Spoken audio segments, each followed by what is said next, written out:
बच्चों, क्या हाल चाल। तो आज हम लोग जानने जा रहे हैं केमिस्ट्री में किसी भी एटम्स के वैलेंसी को कैसे निकाला जाता है। आज का हमारा टॉपिक है how to find valency of an atom. देखिए बच्चों, जैसा हम लोग जानते हैं किसी भी एटम का अपना नंबर ऑफ इलेक्ट्रॉन्स होता है। जैसे अगर देखें, हाइड्रोजन में 1 इलेक्ट्रॉन होता है, हीलियम में 2 इलेक्ट्रॉन होता है, लिथियम में 3 इलेक्ट्रॉन होता है। ऐसे करते करते बेरिलियम में 4, बोरोन में 5, कार्बन में 6, ऐसे करते करते हमारे पास जितने भी एलिमेंट्स हैं सभी में नंबर ऑफ इलेक्ट्रॉन्स उसके अनुसार होते हैं। लेकिन इन सभी का वैलेंसी अलग अलग होता है और आज हम लोग इसी टॉपिक को पढ़ने जा रहे हैं। तो किसी भी किसी भी एटम में जो नंबर ऑफ इलेक्ट्रॉन्स होते हैं वो बेसिकली नंबर ऑफ शेल्स में डिवाइडेड होते हैं। ये आपको पता है कि जैसे पहले शेल को हम लोग के शेल बोलते हैं,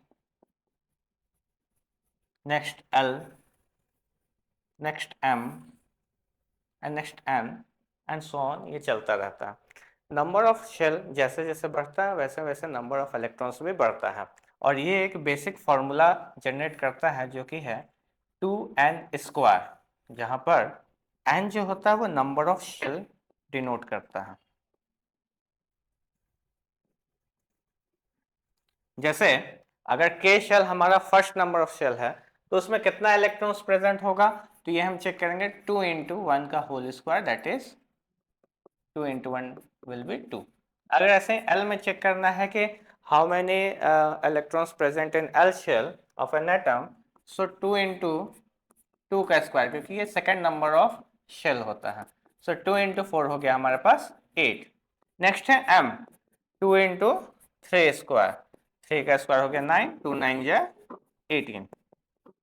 n में इसी तरीके से अगर हम लोग जाए 2n² के फॉर्मूला पे, 2 × 4 का स्क्वायर, तो ये हो गया 2 × 16, दैट इज 32। तो कहने का मतलब ये है कि के शेल में किसी भी एटम के 2 इलेक्ट्रॉन से ज़्यादा हम नहीं रख सकते हैं। हमारे पास जो सीट्स है, हमारे पास जो रखने की क्षमता है वो केवल और केवल 2 है, 2 से कम रह सकता है। ऐसे ही एल में 8 है तो 8 से कम रह सकता है लेकिन 8 से ज़्यादा नहीं रह सकता है क्योंकि उतना ही सीट हमारे पास अवेलेबल है। एम में 18 और एन में हमारा 32। ठीक है, तो हम लोग पीरियोडिक टेबल बनाएंगे और उस चार्ट के अनुसार सीखेंगे कि कैसे किसी भी इलेक्ट्रॉन्स का वैलेंसी निकाला जाता है।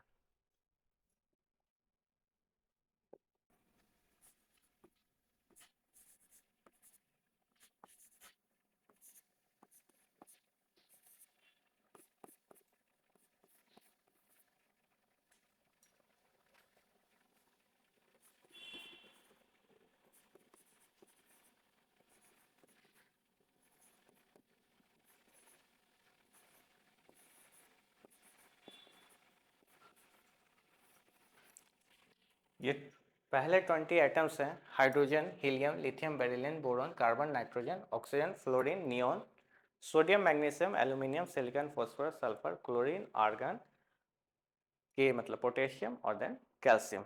सो सबसे पहले इसमें हमें जानना होगा कि ये काम कैसे करता है। हम लोग इसको KLMN शेल में बांटते हैं।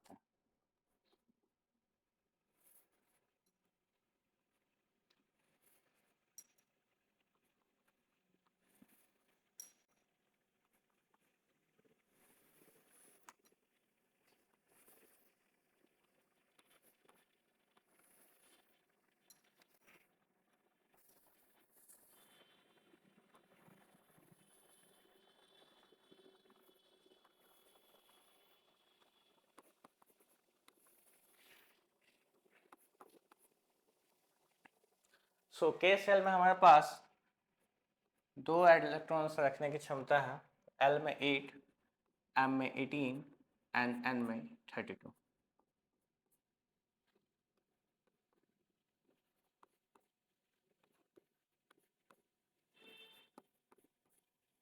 पहले हम लोग टेबल बनाकर ये चेक करेंगे कि किस एटम के किस शेल में कितने इलेक्ट्रॉन्स प्रेजेंट रहते हैं और उसके अनुसार हम लोग जानेंगे कि किसी भी इलेक्ट्रॉन्स का वैलेंसी कैसे फाइंड होता है। सो हाइड्रोजन जिसके पास केवल केवल 1 इलेक्ट्रॉन है तो ये हमारा केवल के शेल को फिल करेगा। हीलियम 2 इलेक्ट्रॉन है तो के शेल में ही रहेगा। लिथियम इसके पास 3 इलेक्ट्रॉन्स है, 3 इलेक्ट्रॉन्स है, पर K के पास जगह केवल 2 इलेक्ट्रॉन्स को रखने का है, तो 2 K के पास रहेगा और एक जो चला जाएगा वो L शेल में चला जाएगा। इसी तरीके से बेरिलियम 2 2, क्योंकि वो 4 इलेक्ट्रॉन्स रखता है। बोरॉन में अगर आ जाए 5 इलेक्ट्रॉन है, तो 2 3, कार्बन में 6 इलेक्ट्रॉन है, 2 4, नाइट्रोजन 7 है, 2 5, ऑक्सीजन 6, फ्लोरीन 2 7, नियोन 2 8। नेक्स्ट अगर आए सोडियम, सोडियम में क्योंकि 11 इलेक्ट्रॉन्स होते हैं, K के पास 2 रखने की जगह है, L के पास 8 इलेक्ट्रॉन्स रखने की जगह है, तो 2 और 8 10 हो गए और बच गया एक इलेक्ट्रॉन जो कि हमारे M शेल में आ जाएगा। सो इसका होता है 281, नेक्स्ट 282, 283, 284, 285, 286, 287, 288। नेक्स्ट यहाँ पर एक कंफ्यूजन आएगा, अभी उसको दूर करते हैं। पोटेशियम 28, यहाँ पर 9 इलेक्ट्रॉन्स होने चाहिए M शेल में, पर वहाँ पर केवल 8 रहेगा और बाहर 1 भेज देंगे, यानी कि N शेल में 1 भेजेंगे। अब ऐसे ही कैल्शियम में 2882 किया गया। सवाल ये आता है कि जब हमारे पास M शेल में 18 इलेक्ट्रॉन्स रखने की जगह थी, तो हमने केवल 8 इलेक्ट्रॉन्स क्यों रखा? देखिए 8 यानी कि ऑक्टेट, ऑक्टेट स्टेट में रहना, 8 यानी कि बहुत ही मजबूत रहना। कोई भी एटम अगर 9 इलेक्ट्रॉन्स एक बार में रख रहा है अपने आउटर मोस्ट शेल में, ध्यान रखिएगा, अगर यहाँ पर 8 1 नहीं होता तो शायद यहाँ पर 9 हम लिखते हैं, और इससे क्या होता कि हमारे आउटर मोस्ट शेल में 9 इलेक्ट्रॉन्स होते हैं, जिसे ब्रेक करना बहुत ही आसान है।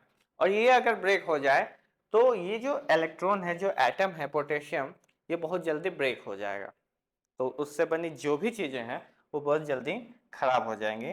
इसलिए यहाँ पर 289 के जगह पर 2881 लिखा गया, ताकि अगर ये ब्रेक भी हो, इसका आउटर मोस्ट शेल ब्रेक भी हो, तो केवल 1 इलेक्ट्रॉन जाएगा, बाकी हमारा 8 बच जाएगा। और ये जैसे जैसे आगे बढ़ता जाएगा तो 2 8 8 1 दिखा है, फिर 2888 तक जाएगा, एंड देन जब ये आउटर मोस्ट शेल में 8 इलेक्ट्रॉन्स फिल हो जाएगा, तब M शेल में 9 10 11 एंड 12 एंड सो ऑन जाता जाएगा, कहां तक? 18 तक।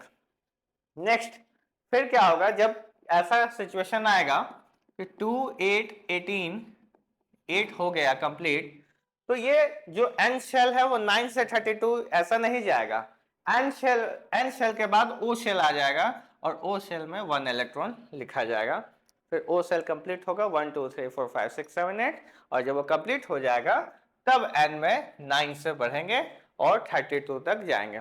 तो ध्यान ये रखना है कि आपके आउटर मोस्ट शेल में 8 इलेक्ट्रॉन्स प्रेजेंट हो, अगर आउटर मोस्ट शेल में 8 प्रेजेंट नहीं हो तो आउटर मोस्ट में 8 से कम हो, 1 से लेकर 7 तक कोई भी शेल कोई भी इलेक्ट्रॉन्स प्रेजेंट रह सकते हैं। ठीक है, तो यहां पर अभी सीखने की जरूरत ये वैलेंस नहीं है, अभी यहां पर सबसे पहले आता है वैलेंस इलेक्ट्रॉन। सो वैलेंस इलेक्ट्रॉन क्या होता है? वैलेंस इलेक्ट्रॉन का डेफिनेशन अगर कहा जाए तो है the outer most electron, sorry, the electrons present in the outermost shell, the electrons present in the outermost shell is known as valence electron। यानी कि किसी भी एटम के आउटर मोस्ट शेल में जो भी इलेक्ट्रॉन प्रेजेंट है वही उसका वैलेंस इलेक्ट्रॉन होगा।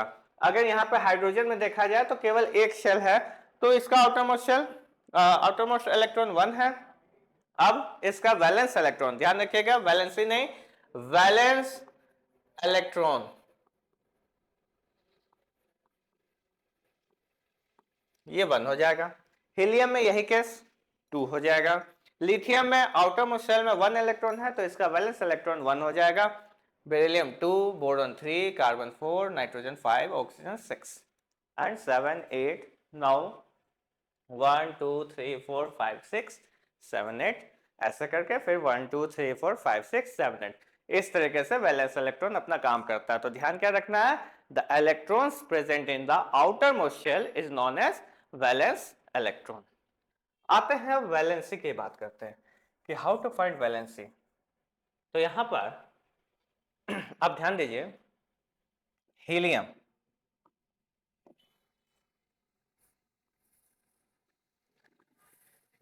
के शेल खत्म होने का लास्ट जो एटम है वो हीलियम है, उसके बाद एल शेल स्टार्ट हो जाता है। फिर अगर आप ध्यान दें तो एल शेल खत्म करने का लास्ट जो एटम है वो है नियॉन। उसके बाद एम शेल खत्म करने का जो लास्ट इलेक्ट्रॉन है, लास्ट एटम है, वो है आर्गन।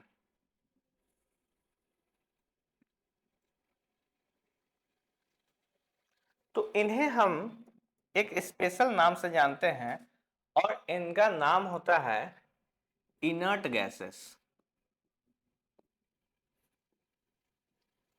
INERT, इनर्ट गैसेस, या फिर noble gases, NOBLE, noble gases. Helium का, नियन का एंड आर्गन का। अब नोबल मतलब समझिए, नोबल गैसेस वो गैसेस होते हैं जो कि कांस्टेंट होते हैं, वो किसी भी रिएक्शन में कहीं पर भी काम नहीं करते, उनका कोई रिएक्शन नहीं होता है, वो कांस्टेंट होते हैं। ठीक है, किसी भी रिएक्शन में आप हीलियम, नियन या आर्गन को नहीं देखेंगे, वो कांस्टेंट है, वो स्टेबल है, उन्हें हम स्टेबल गैसेस कहते हैं। बाकी जितने इलेक्ट्रॉन्स है मेटल्स या नॉन मेटल्स के, वो क्या होते हैं, वो कांस्टेंट होना चाहते हैं, means they want to be become a noble gas, so they react with each other. एक दूसरे से रिएक्शन बस इसलिए हो रहा है क्योंकि ये अपने आप में नोबल गैस बनना चाहते हैं। अब नोबल गैस बनने के लिए कोई भी मेटल किसी नॉन मेटल के साथ रिएक्ट करेगा और कोई भी नॉन मेटल मेटल के साथ रिएक्ट करेगा। कभी भी कोई मेटल मेटल के साथ रिएक्ट नहीं करता है, कभी भी कोई नॉन मेटल के साथ रिएक्ट नहीं करता है। ध्यान रखना, रिएक्शन बस इसलिए होता है क्योंकि they want to become a noble gas, और नोबल गैस इसीलिए रिएक्ट नहीं करते क्योंकि वो पहले से ही नोबल गैस है। अब यहाँ पे सवाल आएगा कि कैसे हम पहचानेंगे कि कोई भी मेटल है या नॉन मेटल है। तो जिसका वैलेंस इलेक्ट्रॉन 1 2 3 होता है वो एक मेटल होता है। जिसका वैलेंस इलेक्ट्रॉन 1 2 3 यानी कि जिसके आउटर मोस्ट शेल में 1 2 या 3 इलेक्ट्रॉन्स प्रेजेंट होते हैं तो वो एक मेटल है। जैसे लिथियम, बेरिलियम, बोरोन, ये एक मेटल हो गया। यहां पर सोडियम, मैग्नीशियम, एल्यूमिनियम, ये भी क्या हो गया, एक मेटल हो गया। पर जिनका आउटर मोस्ट शेल में 5 6 7 इलेक्ट्रॉन्स होते हैं वो एक नॉन मेटल होते हैं। यानी कि जिनका वैलेंस इलेक्ट्रॉन 5 6 7 होता है वो एक नॉन मेटल होता है। सो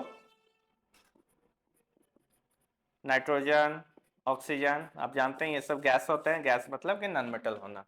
वैसे ही फॉस्फोरस नॉन मेटल है हमारा, सल्फर नॉन मेटल है हमारा, कार्बन नॉन मेटल है हमारा। So what about the four? So four are metalloids, means they behave like a metal and non-metal both. इनमें दोनों ही कैरेक्टरिस्टिक्स प्रेजेंट होते हैं, जैसे कि कार्बन, ये मेटलॉइड्स हो जाते हैं। यहां पर भी सिलिकॉन मेटलॉइड्स हो जाते हैं। पर हर जगह एक एक्सेप्शन होता है, और यहां पर एक्सेप्शन फॉस्फोरस में देखने को मिलता है कि कभी तो वो नॉन मेटल का काम करता है और कभी कभी एक बिहेव करने लग जाता है मेटल की तरह। सो फॉस्फोरस का वैलेंसी भी आपको जब बताया जाएगा तो आपको समझ में आएगा कि नॉन मेटल और मेटल दोनों ही का काम करता है। नाउ मेटलॉइड्स किससे रिएक्ट करेंगे? सो मेटलॉइड्स मेटल से भी रिएक्ट करते हैं, नॉन मेटल से भी रिएक्ट करते हैं। जब मेटलॉइड्स मेटल के साथ रिएक्ट करते हैं तो वो खुद को नॉन मेटल बना लेते हैं। जब मेटलॉइड्स नॉन मेटल के साथ रिएक्ट करते हैं तो वो खुद को एक मेटल बना लेते हैं। यहां पर सवाल है हाइड्रोजन। हाइड्रोजन क्या होता है? So hydrogen is also like a metalloids. ज्यादातर हम हाइड्रोजन को गैसेस मानते हैं, हाइड्रोजन को गैसेस मानते हैं, पर बहुत जगह पर जैसे आप देखिए सोडियम हाइड्राइड NaH, सोडियम हमारा मेटल है, हाइड्रोजन जो है वो नॉन मेटल के रूप में यहाँ पे काम करता है। वैसे ही वाटर में अगर आए तो ऑक्सीजन हमारा नॉन मेटल है, अगर ऑक्सीजन नॉन मेटल है तो हाइड्रोजन वहां पर मेटल का काम करता है। So hydrogen is also behave like a metalloids, but generally हम लोग हाइड्रोजन को एक गैस मानते हैं। Now come to the point at how to find valency of an atom. So हमारे पास एक चीज आ गया है कि हम वैलेंस इलेक्ट्रॉन जान चुके हैं, हम मेटल्स जान चुके हैं, हम नॉन मेटल्स जान चुके हैं।